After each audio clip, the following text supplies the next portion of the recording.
dengan cara ya kerjasama dengan komunitas-komunitas kebudayaan, kemudian itu disiarkan kepada publik supaya tontonan-tontonan kebudayaan itu tetap kita lestarikan. Kalau bukan media lokal siapa lagi? Dan memang perannya di situ, salah satu fungsi dan perannya lembaga penyiaran di situ.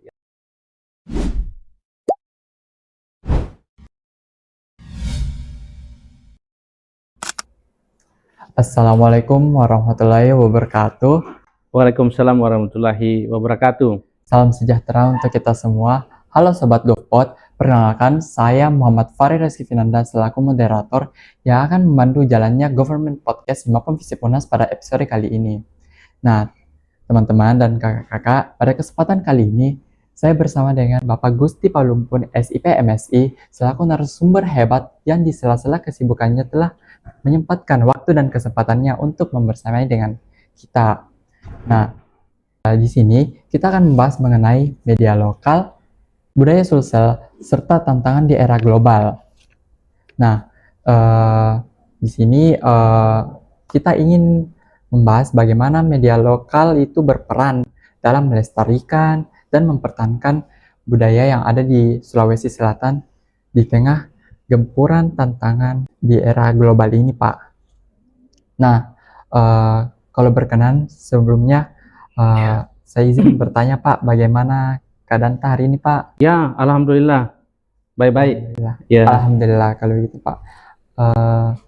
Sebelum kita melangkah kepada pembahasan, sebenarnya saya mau tahu deh, Pak, bagaimana perjalanan kita, Pak, sehingga kita bisa menduduki posisi sebagai koordinator kelembagaan KPID Provinsi Sulawesi Selatan ya. oh siap. Ya, terima kasih. Ini masalah perjalanan dulu ya.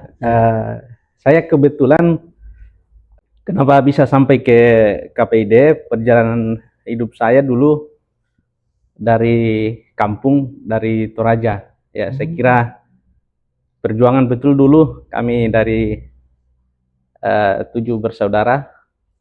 Saya anak kelima, satu-satunya yang pertama berani lanjut ke kuliah. Yang sebelum-sebelumnya mau kuliah semua cuma kemampuan orang tua. Saya modal nekat ya, segala pekerjaan saya jalani, jadi tukang nanam sayur, terus saya jual keliling di kampung. Terus I used to be an instructor in English course. Dulu pernah jadi guru bahasa Inggris. Terus habis itu jadi guide itu. Makanya agak kelihatan hitam karena bule-bule kan suka jalan di terik matahari ya, gitu. Ya, gitu. Terus masuk kuliah semester 3. Ya. Uang simpanan tabungan saya habis deh. Nah, begitu. Jadi terus bagaimana itu, Pak? Saya lanjut membayar saja persoalan semester 4. Ya. Nanti itu persoalan Tuhan itu. Saya yakin percaya semua hidup kita diatur sama Tuhan. Ya, udah saya kebetulan saat itu uang kuliah KRS dibayar di bank. Kebetulan saya ketemu sama orang media saat itu di Geraha Pena. Ya, di situ akhirnya hidup saya kuliah jadi wartawan, kuliah jadi wartawan. Sebelum jadi wartawan jadi marketing dulu. Gitu, jadi fotografer gitu. Habis itu ya alhamdulillah puji Tuhan dengan bekerja sebagai pers saya bisa alhamdulillah menyelesaikan S1 sampai ke S2. Ya, mungkin jalan saya di situ berkarir, kemudian pindah-pindah media berapa kali, kemudian sampai mendirikan media cetak dan online berapa kali juga. Itu yang kemudian saya banyak dapat pengalaman, dapat ilmu khususnya di bidang pers ya. Kemudian saya memberanikan diri untuk ikut seleksi calon anggota komisioner di KPID. Gitu. Ya, untuk saya singkatnya dulu itu.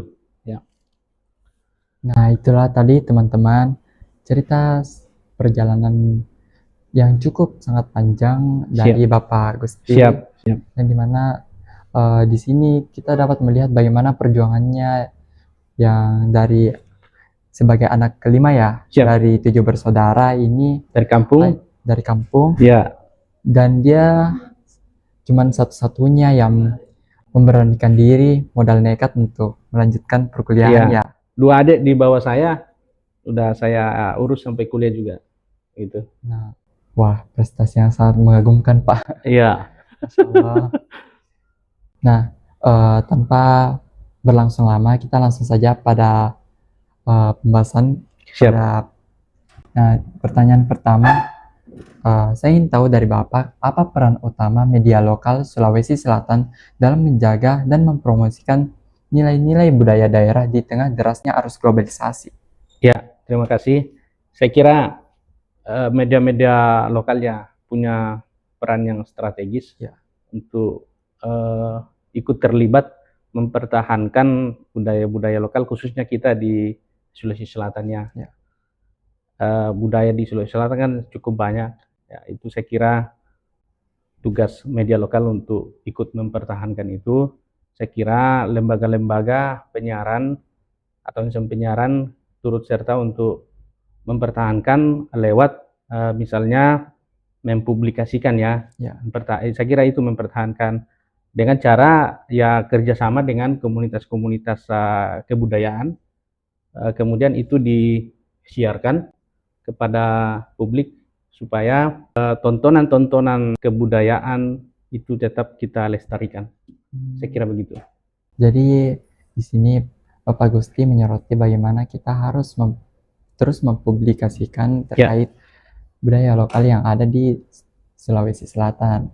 Nah, baik Pak, terima kasih atas jawabannya. Selanjutnya, menurut Bapak nih, apa tantangan terbesar yang dihadapi media lokal saat ini dalam mempertahankan identitas budaya Sulawesi Selatan? Iya, memang media-media lokal ya, insan penyiaran saat ini tantangannya cukup berat ya.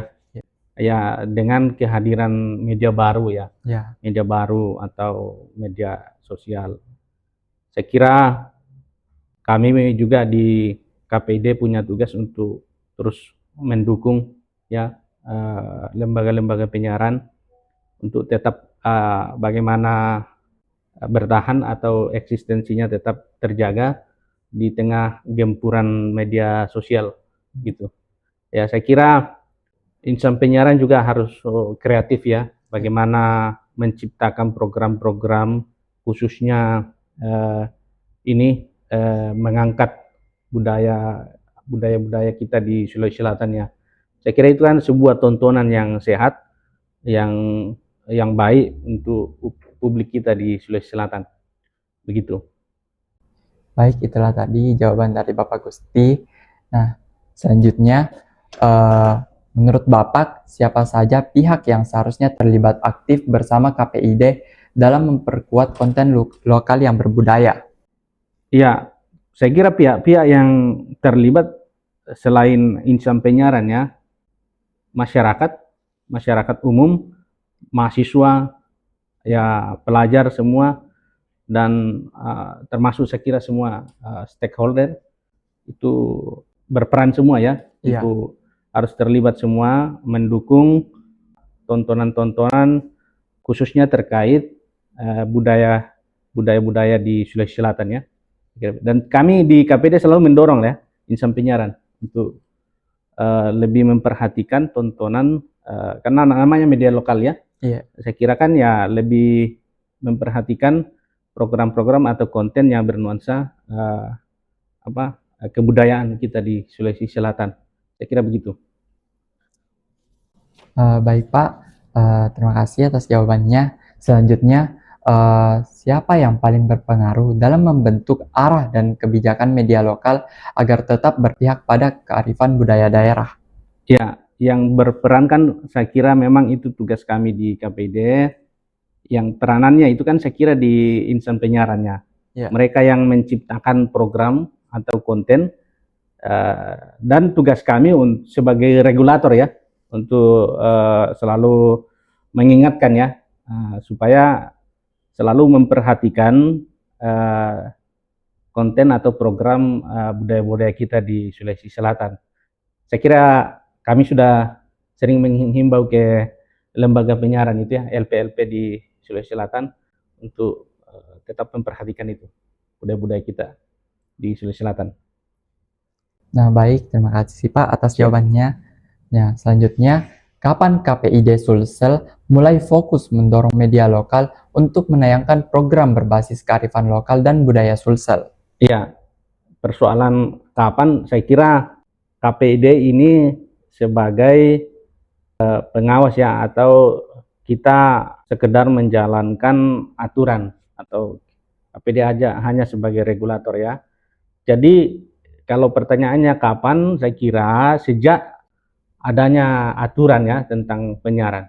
Ya, penyiaran khususnya di Undang-Undang 32 itu tentang penyiaran kan, saya kira jelas semua di situ aturannya, dan lembaga-lembaga penyiaran saya kira wajib untuk melaksanakan program-program yang disiarkan sesuai dengan aturan yang berlaku. Gitu. Baik, selanjutnya, kapan menurut Bapak nih momentum terbaik bagi media lokal untuk bangkit dan beradaptasi di era digital global ini, Pak? Iya, media lokal saat ini memang harus bangkit ya, tapi memang tidak mudah ya, karena di tengah gempuran media sosial atau media baru, memang tantangan berat ini bagi media lokal, bagaimana menciptakan inovasi melalui program-program yang kreatif, supaya kalau programnya menarik, saya kira kan publik juga akan mencari ya, akan menantikan ya, sesibuk apapun misalnya masyarakat kita, kalau ada tontonan-tontonan atau konten program dari lembaga penyiaran, pasti akan ditunggu. Iya. Begitu ya, saya kira begitu ya. Tapi boleh tahu nih Pak, kalau dari Bapak sendiri, menurut Bapak program apa yang cukup efektif untuk dapat dilirik oleh masyarakat lokal di era saat ini? Program terkait kebudayaan ya. Iya. Ya, saya kira salah satu program misalnya seperti di TVRI dan mungkin lembaga penyiaran yang lain selalu menciptakan program, biasanya kalau pagi itu liputan atau tontonan terkait budaya-budaya di Sulsel. Nah, begitu. Saya kira itu tetap bagus, tetap untuk dipertahankan. Kemudian kalau perlu dikembangkan lagi. Oh begitu. iya. Ya, kira begitu. Sangat menarik jawabannya, terima kasih Pak. Nah, selanjutnya, di mana peran komunitas lokal dan lembaga penyiaran berbasis daerah dapat lebih dimaksimalkan dalam pelestarian budaya Sulsel? Ya, saya kira komunitas-komunitas sangat punya peluang dan perannya, bagaimana untuk menciptakan kegiatan-kegiatan kebudayaan, kemudian lembaga-lembaga penyiaran bekerja sama dengan komunitas untuk mempublikasikan atau menyebarluaskan kegiatan itu, sehingga publik kita tertarik untuk menonton. Saya kira begitu ya. Dan saya kira kan banyak komunitas-komunitas di Sulawesi Selatan ya, sudah cukup banyak ya. Saya kira tinggal bagaimana menjalin hubungan kerjasama atau kemitraan dengan LP-LP, sehingga jika perlu itu terjadwal ada jam-jam khusus untuk, atau ada konten program dari lembaga penyiaran baik radio maupun televisi untuk menayangkan kegiatan-kegiatan kebudayaan dari komunitas-komunitas itu. Jadi Bapak di sini menyoroti bagaimana kalau misalnya sekomunitas yang ada di Makassar nih misal, untuk bisa bergerak secara bersama untuk terus mempromosikan budaya yang ada di Sulawesi Selatan. Begitu ya Pak? Iya, betul. Nah, selanjutnya nih Pak, di mana posisi Sulawesi Selatan saat ini dalam peta perkembangan media lokal nasional? Ya, saya kira Sulawesi Selatan posisinya sangat strategis ya, bisa menjadi barometer ya, Iya. pusat kegiatan kebudayaan. Saya kira Sulawesi Selatan bisa menjadi percontohannya. Iya. Bagaimana melestarikan budaya. Saya kira kan kalau Sulawesi Selatan bisa menjadi posisinya menjadi percontohan, saya kira kan itu terangkat secara nasional. Iya, Pak. Ya, yang daerah lain kan pasti, keren loh, Sulsel.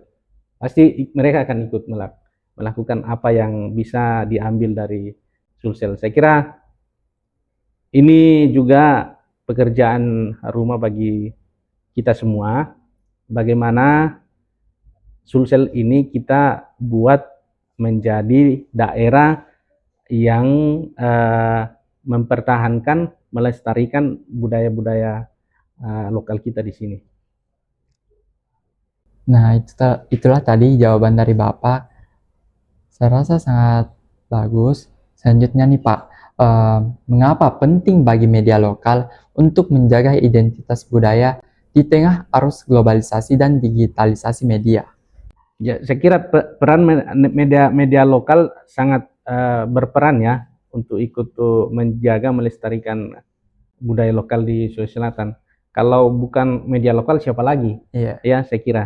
Karena media lokal inilah yang kita andalkan untuk menyebarluaskan informasi, tugasnya juga untuk konten-konten atau program yang disiarkan itu kepada masyarakat atau orang banyak itu bisa dikembangkan ya. Iya, Pak. Ya, sehingga memang itu salah satu tugas dan fungsi media ya, khususnya media televisi seperti radio, bagaimana menciptakan program-program terkait kelestarian budaya, dan memang perannya di situ. Salah satu fungsi dan perannya lembaga penyiaran di situ ya, untuk ikut melaksanakan, kan mengedukasi. Ya, mengedukasi bagaimana mempertahankan, melestarikan budaya di Sulawesi Selatan. Dan saya kira kan banyak di Sulawesi Selatan ini kan ada 24 kabupaten kota, ada 4 suku ya. Iya. Suku Bugis, suku Toraja, suku Mandar ya, Makassar. Iya. Saya kira bagaimana mengelola itu supaya secara bergantian dalam program yang dibuat oleh lembaga-lembaga penyiaran itu bisa secara bergantian supaya orang paham bahwa loh bagaimana budayanya Toraja misalnya, bagaimana budaya Bugis misalnya, Mandar begini, begitu. Saya kira kan ini yang banyak juga ya anak-anak muda sekarang sudah ketinggalan ya, mungkin nggak tertarik dengan budaya. Nah, saya kira perannya media lokal di situ. Ya, bagaimana anak-anak muda ini masuk dalam komunitas-komunitas budaya sehingga disiarkan, dia tertarik. Saya kira itu salah satu keberhasilan dari peran media lokal itu. Ya, terima kasih. Nah, itulah tadi jawabannya dari Bapak Gusti yang menyoroti bagaimana media lokal ini berperan sangat penting teman-teman dalam mempromosikan, dalam mempublikasikan media, dalam mempublikasikan budaya-budaya yang ada di Sulawesi Selatan, di mana di Sulawesi sendiri terdapat 4 suku, suku Bugis, Makassar, Mandar, dan Toraja yang kita harus publikasikan secara berganti sehingga orang-orang atau masyarakat ini dapat mengetahui budaya-budaya keempat dari suku ini. Suku di Sulsel. Ya, baik.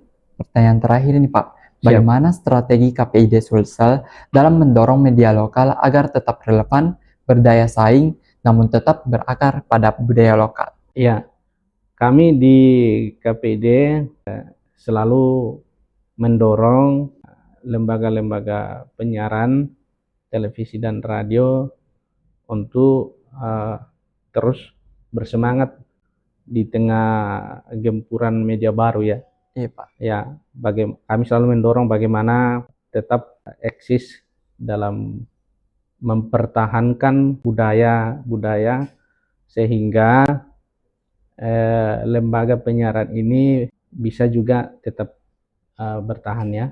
Karena banyak media lokal yang sudah mulai goyang-goyang juga karena di tengah gempuran arus media baru ya. Iya. Ya. Tapi ada juga yang memang kreatif ya. Kreatif menciptakan program-program termasuk ini masalah kebudayaan. Iya. Ya.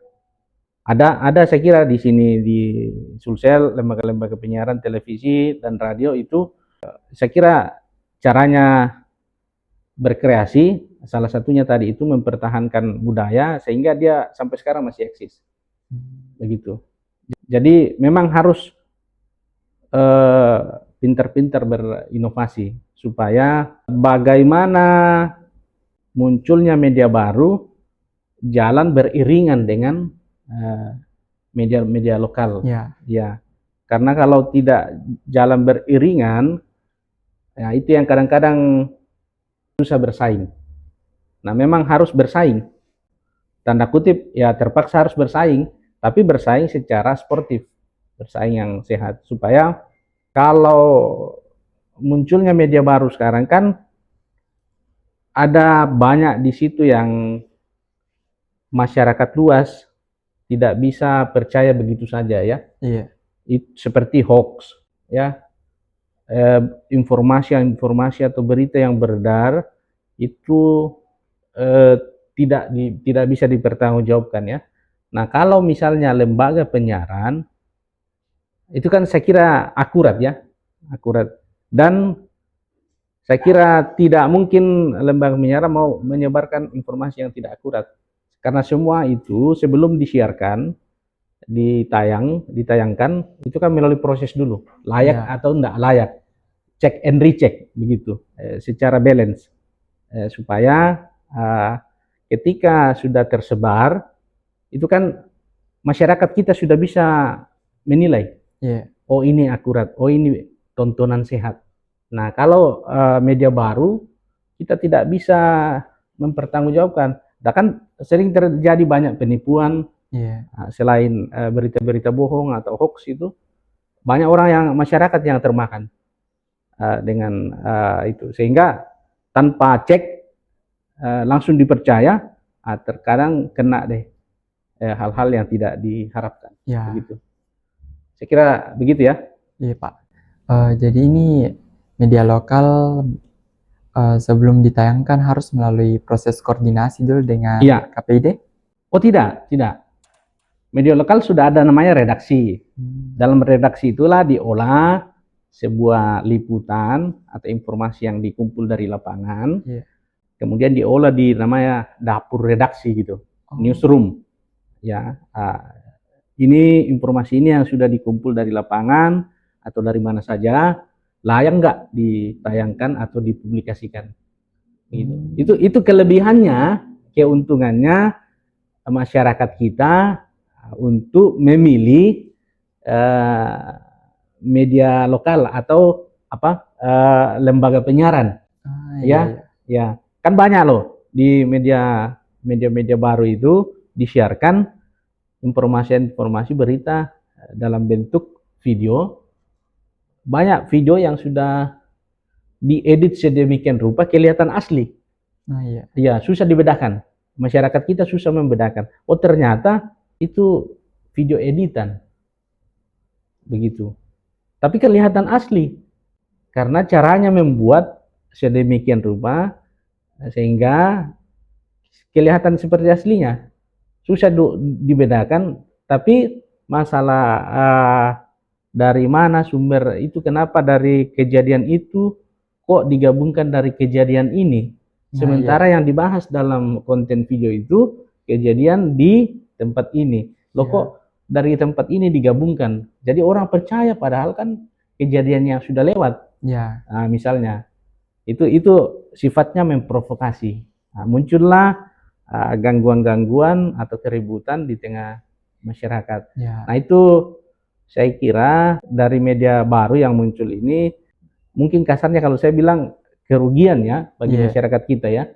Nah, beda ketika lembaga penyiaran yang menyiarkan itu kan sehat, akurat informasinya dan memang secara aturan media mainstream dalam hal ini lembaga penyiaran itu kan aturannya keras, jelas ya, tidak boleh menyiarkan konten-konten yang sifatnya bisa mengundang isu sara. Itu kan sudah pelanggaran itu. Tidak boleh menyiarkan atau mempublikasikan konten yang bisa menimbulkan keributan. Nah, begitu.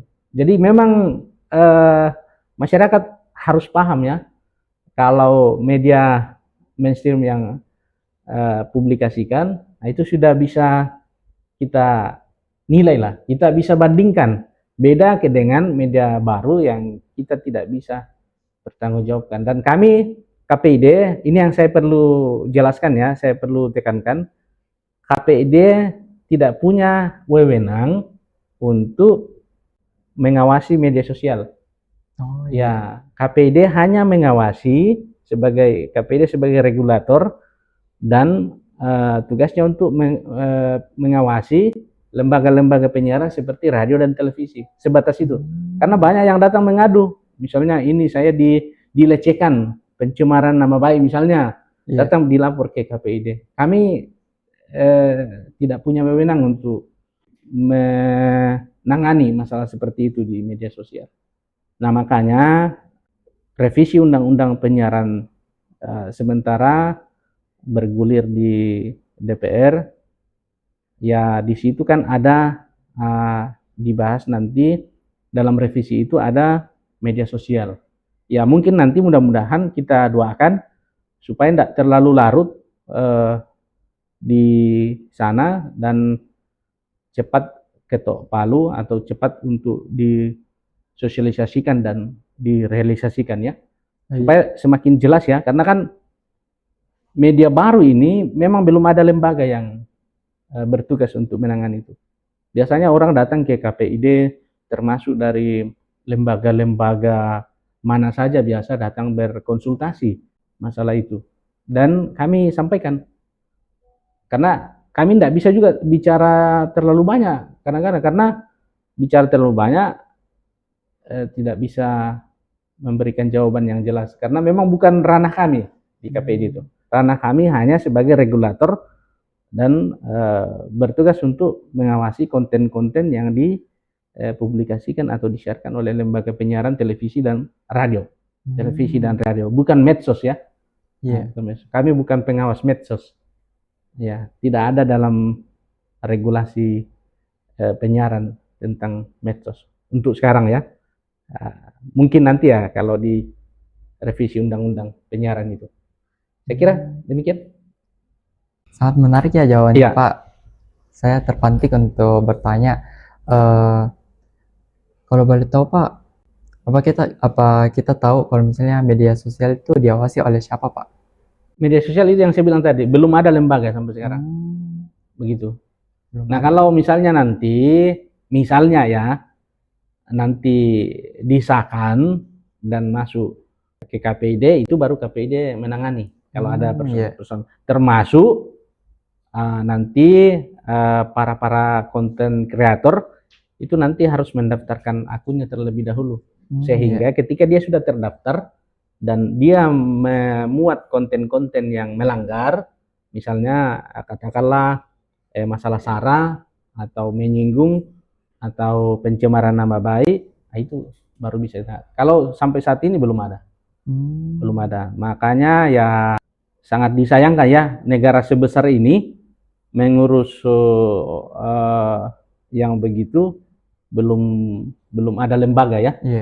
Mudah-mudahan pemerintah pusat segera terdesak dengan aspirasi-aspirasi dari masyarakat, karena banyaknya masalah yang ditimbulkan dari media sosial ya.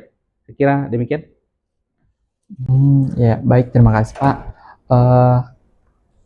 Kalau dari saya sendiri nih Pak, saya beranggapan kalau misalnya media baru ini bisa saja menjadi tempat di mana kita bisa mempromosikan budaya yang ada di Sulawesi Selatan, yang bisa dinikmati secara langsung dan cepat oleh masyarakat yang biasanya mungkin menggunakan media baru nih Pak.